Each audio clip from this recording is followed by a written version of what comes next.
पमा चौधरी 3 दिन से दफ्तर नहीं आई थी। बार बार आंखें भर आती थी। दफ्तर न जाने का कोई कारण भी तो होना चाहिए।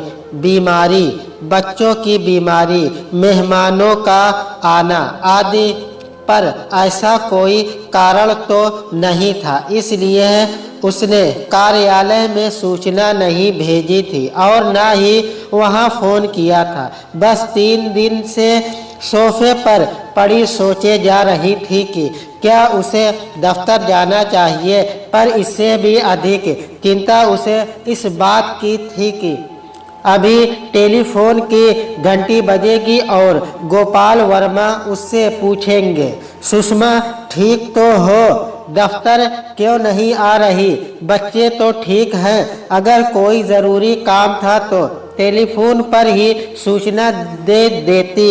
दफ्तर और घर से कुछ अंतर तो होना चाहिए। यहाँ कुछ नियमों का पालन अवश्य है। अगर किसी चीज़ की आवश्यकता हो तो दफ्तर से किसी कर्मचारी को भेज दूँ या शाम को लौटते समय स्वयं चला आऊँ। मैं तो दौरे पर था, 4 दिन के पश्चात आया हूँ तो पता चला है कि तुम 3 दिन से दफ्तर नहीं आ रही हो।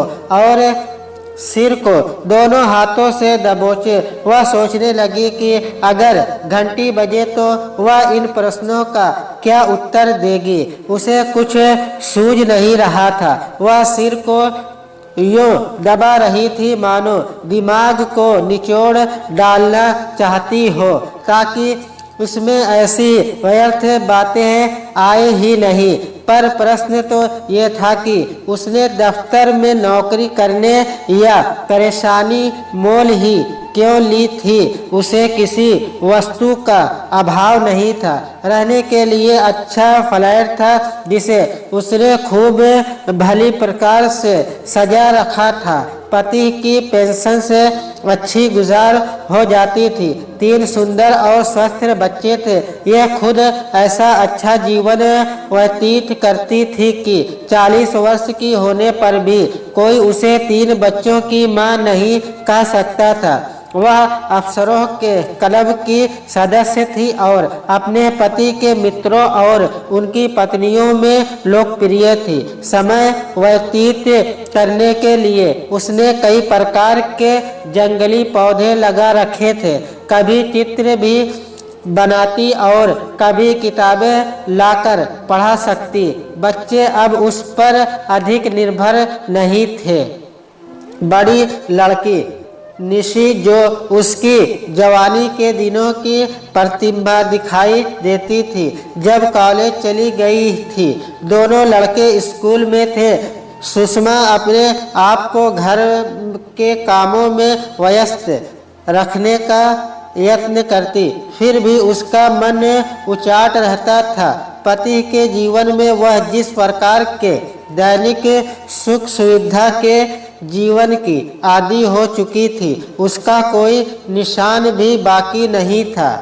अब तो मानो वह एक नाव चला रही थी जिसमें उसके जवान हो रहे बच्चे सवार थे, जिसकी उछल कूद में से कभी कभी नाव डोलने लगती थी। नाव को ठीक दिशा में रखने के लिए चप्पू चलाते चलाते उसके हाथ थक जाते थे। उसे अब अनुभव होने लगा था कि पैसा और पेंशन ही सब कुछ नहीं है।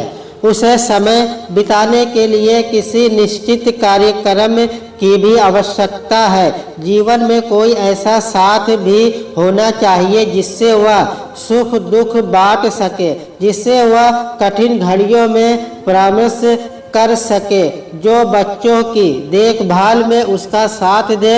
यदि बच्चे रात देर से आए तो वह अकेली बैठी उपन्यास न पढ़ती रहे, किसी से कह सके कि वह स्कूल या कॉलेज से बच्चों को ले आए। ऐसी ही परेशानियां थी जो भूत के समान उसके सिर पर सवार रहती थी। हर समय इसके बारे में सोचते रहने की अपेक्षा उसके चौधरी साहब के कार्यालय की ओर से पेश की गई नौकरी स्वीकार कर ली थी। ये मुलाजमत उकता देने वाली घड़ियों के लिए थी। जब वह घर में अकेली रह जाती थी तब रमेश चौधरी की तस्वीर के सामने आंखें बंद किए खड़ी रहती। यह तरह तरह के विचार उसे परेशान किए रहते। वह 11 बजे जाकर 4 बजे लौट आती थी। इस नगर में उसका अपना कोई नहीं था, किंतु उसने इसे यहाँ रहने के लिए इसलिए चुना था कि उसका अपना फ्लैट था। बच्चों की शिक्षा का ठीक प्रबंध था। आवश्यकता के समय पति के मित्रों और कार्यालय से सहायता भी मिल जाती थी। नौकरी कर लेने के पश्चात उसका जीवन कार्यक्रम नियमबद्ध हो गया था। वह अपने आप पर भी अधिक ध्यान देने लगी। जो वस्त्र पहनने छोड़ दिए थे वह उन्हें फिर पहनने लगी। प्रयुक्त कार्य नियमबद्ध हो गया और 5 घंटे दफ्तर में व्यतीत करने के पश्चात वह जब घर आती तो इसकी थकी होती कि बेकार के विचारों के लिए उसके दिमाग में कोई स्थान ही नहीं होता। वह एक प्याला चाय लेकर आंखें बंद किए आधा घंटा चुपचाप बैठी रहती। उसके पश्चात बच्चों के काम में लग जाती। यह नौकरी भी तो उसकी वर्तमान कठिनाइयों का एक कारण थी। उसकी ब्रांच का अधिकारी गोपाल शर्मा कभी उसके पति के साथ ही काम कर चुका था। भी युवा अवस्था में सुषमा के विधवा हो जाने का कम दुख नहीं था। सुषमा ने यह नौकरी गोपाल के अनुरोध पर ही स्वीकार कर ली थी, क्योंकि गोपाल ने ही उसके लिए केवल कुछ घंटे का एक काम निकाल लिया था, जिससे उसे घर से निकलकर कुछ समय बाहर गुजारने का अवसर मिल गया था। गोपाल के रूप में सुषमा का एक भले मनुष्य से परिचय हुआ था, जो सुषमा को परेशान देखना नहीं चाहता था। उसका कथन था कि यदि वह अपने एक पुराने मित्र की विधवा के लिए इतना कुछ भी नहीं कर सकता तो वह मनुष्य कहलाने का पात्र नहीं है। और सुषमा के थके हुए हाथों को जब सहारा मिला तो उसने अपने बाजू इस दीवार पर रखने में संकोच नहीं किया। वह अपनी समस्याएं गोपाल से कह देती थी या उसके संबंध में उससे परामर्श करती। इस प्रकार गोपाल वर्मा सुषमा के फ्लैट पर भी आने जाने लगा। बच्चे एक भले पुरुष को घर पर आकर बहुत प्रसन्न हुए। वे भी अपने छोटे छोटे काम गोपाल अंकल से कहने लगे। गोपाल के पास बहुत से सरकारी साधन थे, जिसमें सुषमा और बच्चों को बहुत सहायता मिल रही थी। प्रयात गोपाल घर लौटने से पहले सुषमा के यहाँ कुछ क्षणों के लिए रुक जाता। कभी बच्चे कहते तो उसके साथ कैरम खेलने लगता, कभी चाय भी हो जाती। इस प्रकार बच्चों के जीवन का सूनापन कुछ हद तक दूर हो जाता और दोनों छोटे लड़के तो अब होमवर्क में भी गोपाल से सहायता लेने लगे थे। निधि को कभी किसी वस्तु की आवश्यकता होती तो वह भी बिना संकोच गोपाल से कह देती। अब गोपाल अंकल इस घर में कोई अपरिचित व्यक्ति नहीं थे। दफ्तर में भले ही वे सुषमा के अफसर थे, किंतु घर में वह परिवार के एक दयालु मित्र के नाते आते थे। उन्हें सबको हंसते खेलते देखकर प्रसन्नता होती। इसी के संतुष्ट होकर वे घर चले जाते। वह एक कार्य था जिसकी पूर्ति में उन्हें आनंद थी भी आता और गौर का अनुभव भी होता। अगर गोपाल एक हफ्ता के लिए बाहर चले जाते तो बच्चे उसकी प्रतीक्षा करने लगते। सुषमा के बहुत से काम भी रुक जाते जो वह दफ्तर के सेवकों द्वारा करा दिया करते थे। दफ्तर से समय निकालना सुषमा के लिए संभव नहीं था और छुट्टी के दिन तो घर के काम समेटने और बाजार जाने में ही बीत जाते थे। गोपाल अंकल एक रिद्धि की भांति बनते जा रहे थे जिसका सहारा भी था और घनी छाव थी। उसके आने से सुषमा का तो मानो मानसिक तनाव बहुत हद तक कम हो गया था। अब वह ये नहीं सोचती थी कि यह कार्य कैसे होगा, वहाँ कौन जाएगा। गोपाल बहुत सी समस्याओं का समाधान कर दिया करते थे। इसी कारण सुषमा उन्हें घर की छोटी छोटी बातें भी बताने लगी थी। हाँ, एक बात जिसमें वह गोपाल को अपना राजदार नहीं बना सकी थी। युवा अवस्था में पहुँच रही उसकी लड़की निशी योग्य भी थी और सुंदर थी। वह इस आयु में निशी को किसी पुरुष के बहुत निकट नहीं आने देना चाहती थी। बच्चे के घर पर बैडमिंटन का नेट लगा रखा था। शाम को बच्चे जब खेलते तो गोपाल भी कई बार खेल में शामिल हो जाता, परंतु सुषमा का प्रयास यही करता कि निशी गोपाल की पार्टनर ना बने। उसने निशी के बारे में कभी गोपाल को अधिक कष्ट नहीं दिया। उसके अधिकतर काम वह स्वयं ही निपटा जाती आती थी। निधि सुषमा के साथ उसके पति की अमानत थी जिसमें वह किसी प्रकार का विकार देखना नहीं चाहती थी। निधि के कॉलेज का एक युवक उसके साथ बैडमिंटन खेलता था।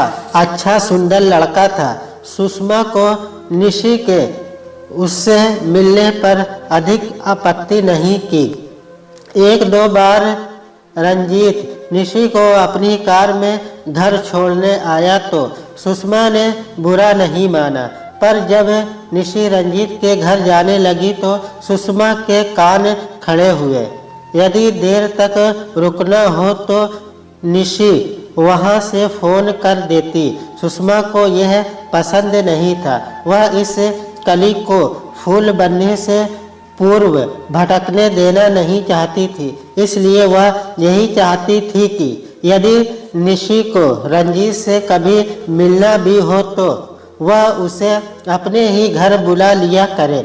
रंजीत का आना जाना बढ़ने लगा था, इसलिए उसने रंजीत के बारे में अधिक जानकारी प्राप्त करना अवश्य समझा। वह यह काम गोपाल को नहीं सौंपना चाहती थी ताकि कहीं कोई उलझन खड़ी न हो जाए। उसने निशी के कॉलेज जाकर पता लगाया। रंजीत एक अमीर वकील का बेटा था जिसकी हालत और समाज में स्थान सुषमा से कहीं ऊंचा था। खाते पीते शाह खर्च लोग पर्याप्त प्रकार की सुख सुविधा उपलब्ध। निशी को उनके यहाँ से कोई न कोई उपहार मिलता ही रहता। अगर बात आगे चले तो सुषमा को उन लोगों के बारे में पूरा ज्ञान तो होना चाहिए। उसने वकील साहब के बारे में कोर्ट में अपनी जान पहचान के एक वकील से परामर्श किया तो वह चौंक उठे। वकालत के क्षेत्र बोर्ड के पीछे वकील साहब काला धंधा करते थे। वे तस्करों के वकील थे। आए दिन बड़ी बड़ी पार्टियां देते जिसमें जज और बड़े बड़े अधिकारी भी भाग लेते। इसी संपर्क के कारण वह अपराधियों को बचा लेते थे और उनसे बड़ी बड़ी फीस लेते थे। यही नहीं, यहाँ तक शक था कि वकील साहब का भी तस्करी में हिस्सा है। नहीं तो दौलत की ये रेल पेल यह कार्य दावतें केवल वकालत की फीस से नहीं चल सकती। इसलिए सुषमा ने किसी न किसी बहाने निशी का वकील साहब की कोठी पर जाना रोक दिया था, पर रंजीत तो अपने को अब चौधरी परिवार का ही एक सदस्य समझने लगा था। वह जब भी निशी को घर छोड़ने आता तो उसकी कार फल खाने पीने की चीज़ों से लदी रहती। कई बार वह अन्य मित्रों को भी साथ ले आता और रात 10 से 11 बजे तक संगीत और गपशप होती रहती। सुषमा समझती थी कि निशी की लगाम उसके हाथ से निकल रही है, जिसे वह पूरे बल से थामने का प्रयास कर रही थी, पर यौवन और धन की बाढ़ इतने जोर की थी कि उसे अपने पांव के नीचे से धरती खिसकती महसूस होने लगी थी। वह लाचार थी, फिर भी गोपाल को इस भांवर में नहीं लाना चाहती थी, पर एक रात स्थिति ने बहुत ही खतरनाक मोड़ ले लिया। रंजीत ने उससे आकर कहा कि उसके पिता 9 वर्ष की रात को एक बड़े होटल में पार्टी दे रहे हैं। यह निशी को भी पार्टी में ले जाना चाहता है। सुषमा निशी का ऐसी पार्टी में जाना ठीक नहीं समझती थी, पर निशी तो मानो दौलत की चमक दमक पर मस्त हो रही थी। उसने माँ से अनुमति ले ली थी। सुषमा एक परकटे पक्षी की भांति फड़फड़ा कर रह गई। निशी के जाने के पश्चात भी उसे चैन नहीं आ रहा था।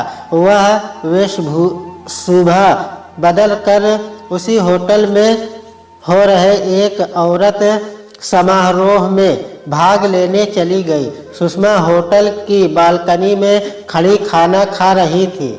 नीचे हाल में वकील साहब का हंगामा पूरे यौवन पर कितने ही स्त्री पुरुष तड़क भड़क के वेशभूषा में इस पार्टी में भाग ले रहे थे। संगीत की धुनों में कुछ सुनाई नहीं देता था, केवल सिगरेट का धुआं और शरीर ही ऊपर उठ रहा था। कितनी ही स्त्रियां और पुरुष से हाथ पकड़े नाच रहे थे। युवा सीढ़ी ने तो मानो तूफान उठा रखा था। गिलास टकरा रहे थे, रूप प्रदर्शन हो रहा था। वेटर रंगारंग पेयजल लिए घूम रहे थे। ऋषि भी बिना आस्तीन का लंबा काला गाउन पहने एक युवक के साथ नाच रही थी। उसके हाथ में गिलास और सिगरेट नहीं थी। हाँ, अगली पार्टी में यह भी संभव हो सकता था। धन और सुंदरता के उपासक किसी भी वस्तु को उसके स्थान से नीचे ला सकते हैं। सुषमा अधिक देर यह दृश्य सहन नहीं कर सकी और लौट आई। उसने निशी के घर आने पर कुछ नहीं पूछा।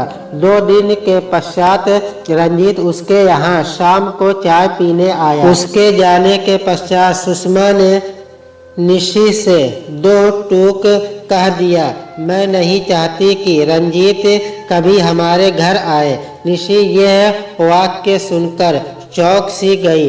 कुछ क्षण चुप रहकर बोली, अगर रंजीत यहाँ नहीं आएगा तो गोपाल अंकल भी नहीं आएंगे। और पाँव पटकती हुई अपने कमरे में चली गई। सुषमा दोनों हाथों से सिर को दबाए यो सोफे पर दुबकी बैठी थी, मानो वह शीशे के घर में बैठी हो जिस पर चारों ओर से पत्थर बरस रहे हो।